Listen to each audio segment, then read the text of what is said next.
Então Samuel foi e se deitou no seu lugar. Então veio o Senhor a Eli ali e esteve e chamou como das outras vezes: Samuel, Samuel. E disse Samuel: fala, porque o teu servo ouve. Amém? Graças a Deus. Meus amados irmãos, o óculos embaçou com a chuva. Graças a Deus por isso. É um lugar abençoado. Na hora do culto chovendo. Amém? E a gente fica um pouco com a visão meio turva. Mas a palavra de Deus nos mostra aqui um jovem e o seu tutor. Um jovem e o seu mestre. Aqui nós podemos entender que a tutela de Samuel estava sobre a responsabilidade de Eli. Acreditamos que Eli cuidava deste menino e ensinava-lhe o caminho certo, o caminho correto. Mas ele ainda faltava-lhe uma experiência. Dizem os estudiosos que por volta de 9 a 10 anos houve este fato, este acontecimento. Mas Samuel ainda era muito jovem e não conhecia a palavra do Senhor. Não lhe tinha sido ouvido ainda a voz do Senhor. E hoje, nessa oportunidade, culto de mocidade, culto de jovens, meus amados irmãos, nós estamos vivendo um momento muito crítico.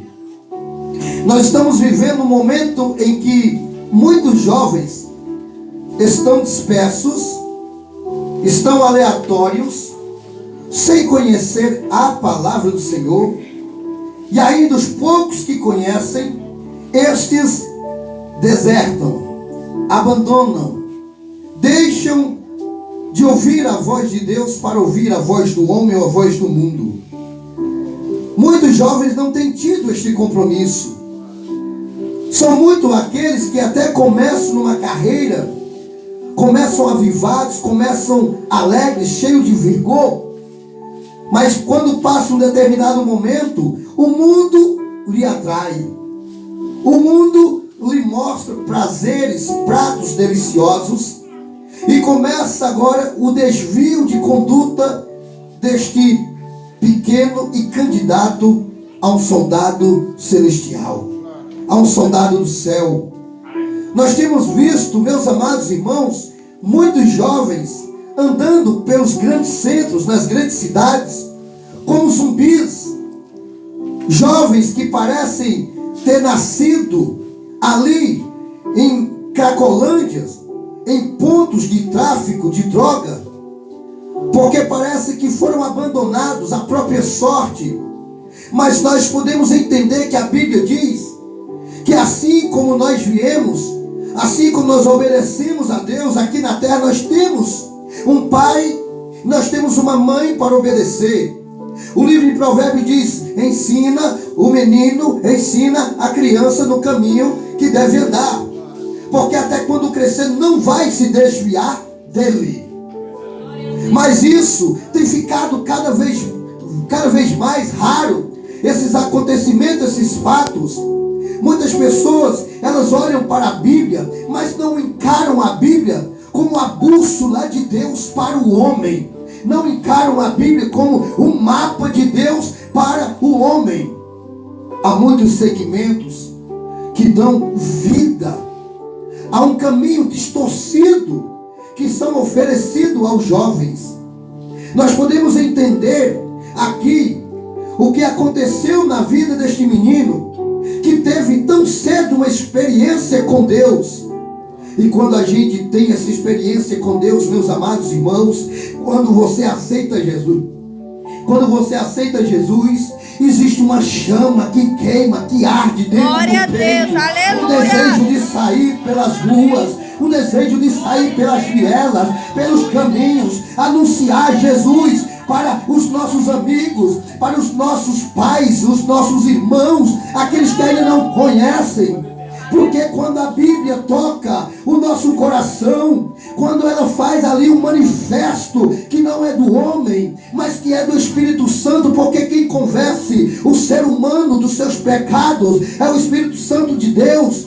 E não há coisa mais linda do que um jovem fervoroso, um jovem compromissado com as coisas de Deus. Um jovem, a coisa mais linda que eu já vi na minha vida é um jovem, uma criança até, sendo batizada, revestida pelo poder do Espírito Santo. E você vê, muitas vezes, agora, pessoas marchando, mas marchando em caminhos errados, marchando em lugares que não é para marchar. Mas a coisa mais linda é quando você chega numa igreja, quando você chega na casa de Deus, que tem uma porção de jovens compromissados com a palavra de Deus, e quando a palavra toca no seu coração, parece um exército de anjo, parece um exército descido do céu, e ali começam a marchar, começam a caminhar, e ali começam a falar em línguas estranhas, começam a louvar, adorar o nome do Senhor.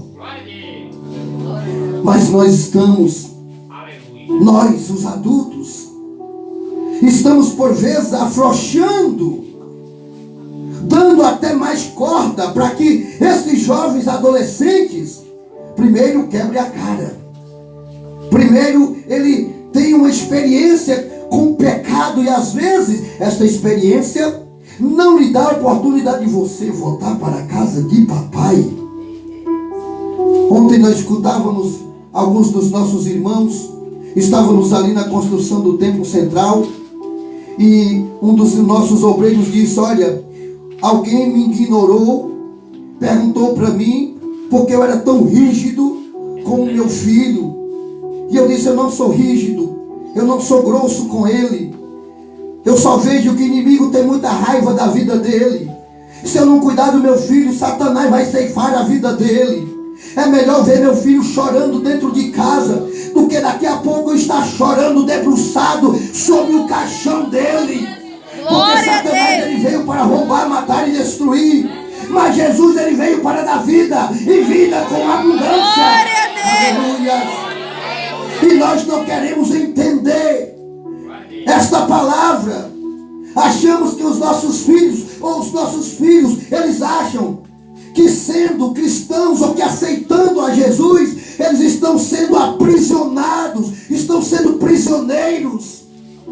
Eu não tenho liberdade, eu vivo encarcerado, eu pareço um prisioneiro, eu não posso sair, eu não posso brincar. Meus amados irmãos, a Bíblia nos fala que Jesus aos 12 anos, ele crescia na graça e no conhecimento. Aos 12 anos ele tinha aquela experiência. Era aquele que era 100% Deus, 100% homem. Nunca reclamou. Fez ali, cumpriu o seu papel. E hoje nós vemos estas moças, nós vemos estes rapazes lendo aqui a palavra de Deus. Moças louvando o nome do Senhor. Glória e daqui a pouco Deus, serão aleluia. ali apanhadas pelo Espírito Santo, serão revestidas por Ele, ganharão almas para Jesus, ganharão almas para o reino dos céus. Mas existe, meus amados irmãos, uma questão que a própria Bíblia nos diz aqui: naqueles dias a palavra do Senhor era de grande valia. Hoje nós somos ignorados. Quando nós saímos para pregar o Evangelho, nós somos criticados.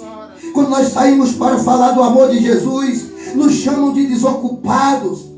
Aí o inimigo das nossas almas, ele agora penetra no coração e na mente dos nossos jovens, envolvidos com outros jovens que não têm a oportunidade ou compromisso com esta mesma palavra. E agora se aproximam deles: olha, tu está perdendo tempo, tu está agora preso a uma religião. Nós não pregamos religião, nós anunciamos que Jesus é o Salvador de todo pecador. Nós anunciamos que Jesus de Nazaré é a porta que leva para o céu. Glória a Deus, aleluia. Mas nós temos que ter cuidado com os nossos jovens.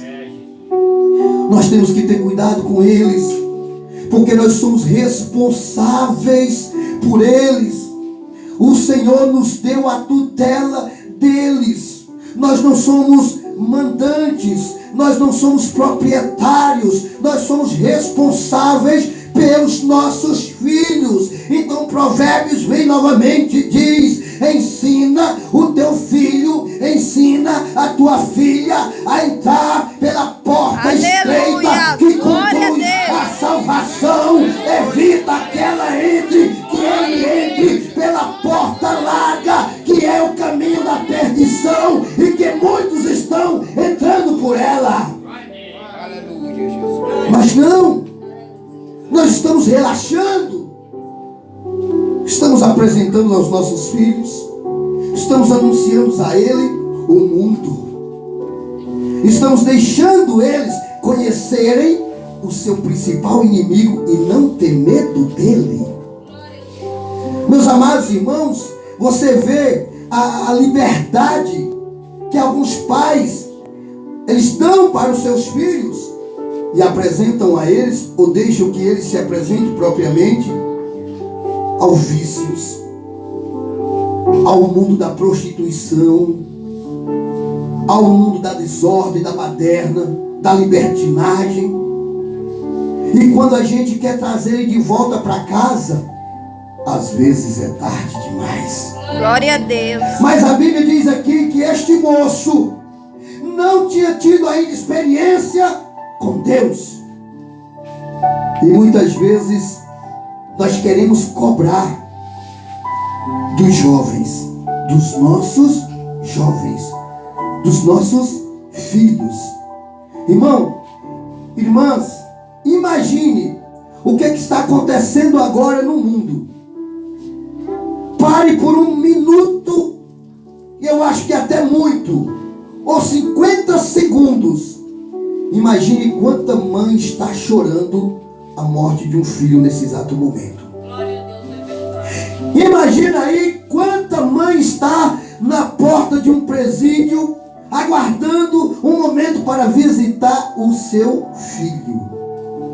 Imagine aí o desespero de uma mãe vendo o carro de um centro de recuperação para drogados, para dependentes químicos, pegando seu filho à força, algemando ele, levando para tirar ele do meio da sociedade, do convívio familiar, e agora levando para ser isolado, porque não aguenta mais, não suporta mais, mas não teve a preocupação de apresentar a ele Jesus de Nazaré.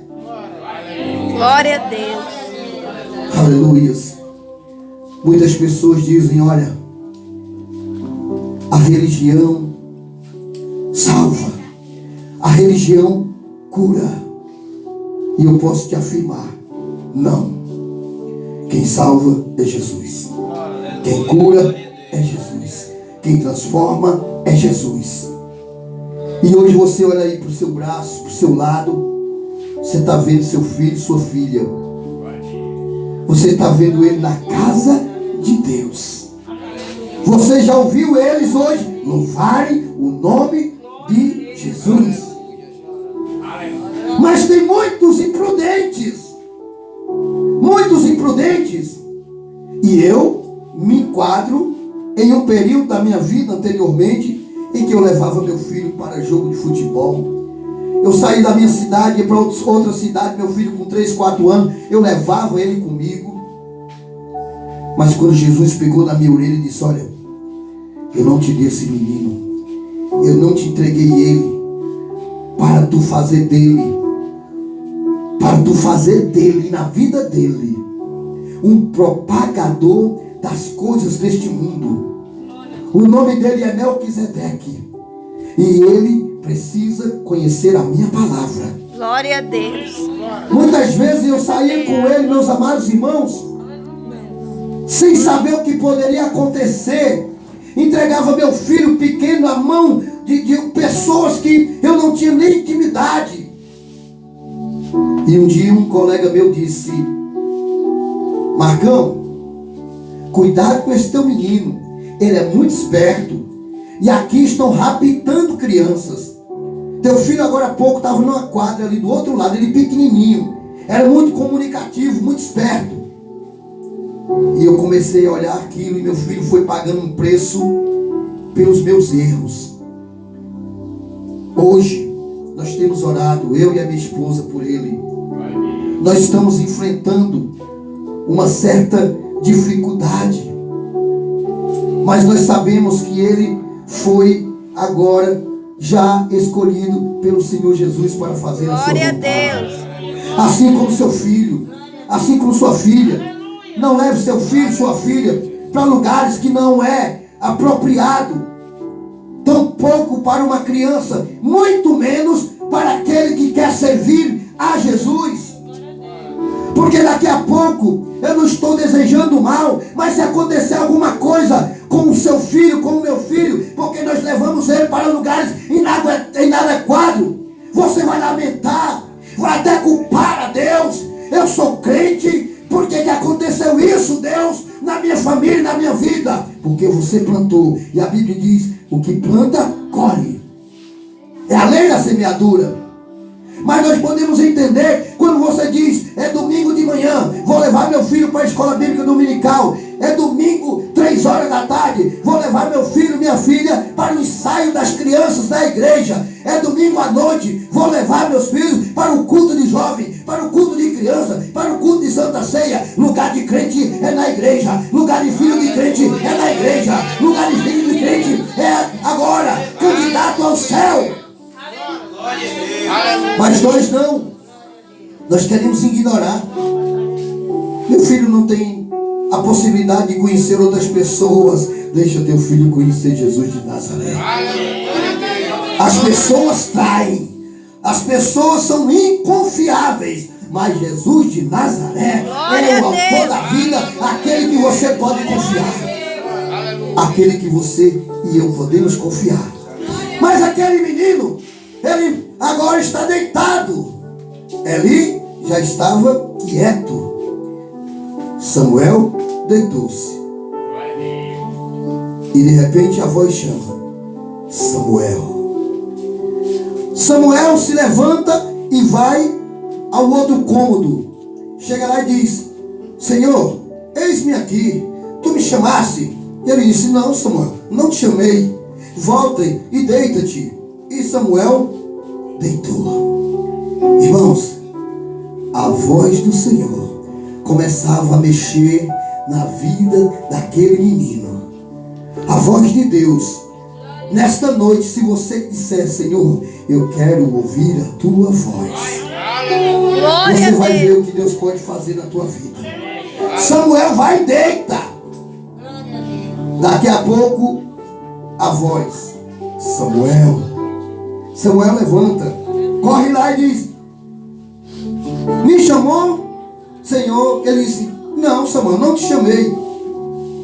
E não, Samuel, volta e vai dormir. Mas ali, Eli já começava a ter a certeza que o encontro mais que especial, aquele menino começava e teria naquela noite o próprio Deus falando com ele. E o próprio Deus pode falar com você nesta noite. Nós ainda somos daqueles crentes que acreditamos que há profecia na igreja, que ainda pode acontecer milagre no meio da igreja, que Jesus pode agora tocar em alguém e ser batizado, revestido com o poder do seu Espírito Santo. Glória a Deus. As pessoas estão acostumadas, meus amados irmãos, ir para a igreja e voltar para casa. Estar em casa e ir para a igreja. E nada de especial acontece na igreja. Por que nada acontece na igreja, missionário? Sabe por quê? Porque nós estamos buscando pouco. Nós estamos andando de joelho pouco. Nós não estamos falando com Jesus o suficiente. Nós não estamos consagrando o suficiente. Nós não estamos adorando o suficiente. Nós não estamos fazendo a vontade dele como ele quer que nós façamos. Mas eu ainda creio que milagres têm acontecido em nosso meio. Milagres acontecerão em nosso meio. Pessoas têm sido curadas. Pessoas têm sido revestidas. Há um esplendor de Deus no meio da sua igreja. Pessoas estão ganhando um novo ânimo. Glória a Deus. Pessoas estão sendo educadas pelo Espírito Santo de Deus. E nós não queremos entender. Muitas vezes as pessoas dizem: pastor, ora por mim, ora por o meu filho. Nós vamos orar. Estaremos orando. Mas como é que está a tua fé? Porque a Bíblia diz: sem fé é impossível agradar a Deus. É impossível agradar a Deus.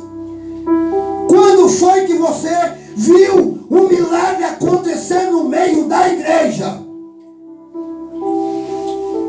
Quando foi que você viu um aleijado jogar as muletas e sair andando?